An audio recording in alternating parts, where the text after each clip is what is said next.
অন্তর্বর্তী সরকারের প্রধান উপদেষ্টা ডক্টর মোহাম্মদ ইউনূস তার অধীনে থাকা ২৫ মন্ত্রণালয় ও বিভাগের সচিবদের সঙ্গে বৈঠকে বসেছেন। সোমবার বেলা ১১টায় প্রধান উপদেষ্টার কার্যালয় ও বাসভবন যমুনায় এই বৈঠক শুরু হয়।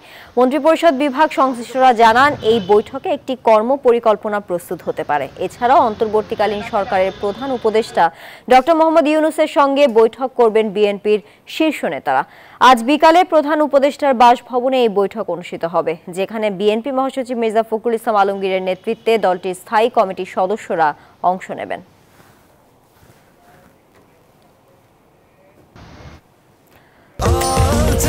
স্বাস্থ্যকর অল টাইম হানিকম্ব, সব সময় অল টাইম হেলদি লাইফ।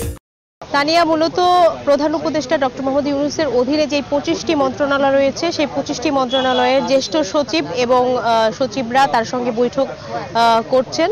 বৈঠকটি প্রায় শেষ পর্যায়ে আমরা যতদূর জানতে পেরেছি। এর আগে সেনা প্রধান ওয়াকারুজ্জামান তিনিও একটি বৈঠক করে চলে গেছেন 11:30টার সময়। আর তারপর থেকেই চলছে 25 মন্ত্রণালয়ের যে বৈঠকটি।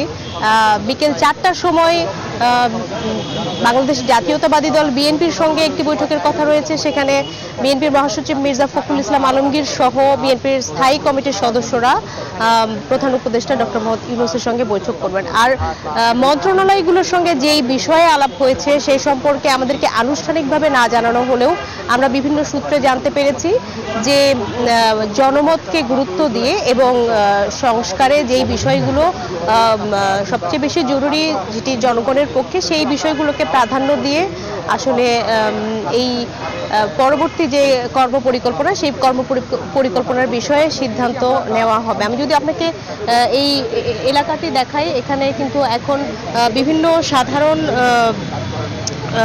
সংগঠন কিংবা ব্যক্তিরাও কিন্তু তাদের বিভিন্ন দাবি নিয়ে এখানে আসছেন এবং রাষ্ট্র সংস্কারে তাদের কি মতামত সেটিও জানানোর জন্য চেষ্টা করছেন। আপনি জানেন যে অন্তর্বর্তী সরকারের প্রধান উপদেষ্টা ডক্টর মোহাম্মদ ইউনূস তার অধীনে থাকা 25 মন্ত্রণালয় এবং বিভাগীয় সচিবদের সঙ্গে যে বৈঠক করছেন, সেখানে তারা বলছেন যে একটি কর্মপরিকল্পনা তারা প্রস্তুত করছেন।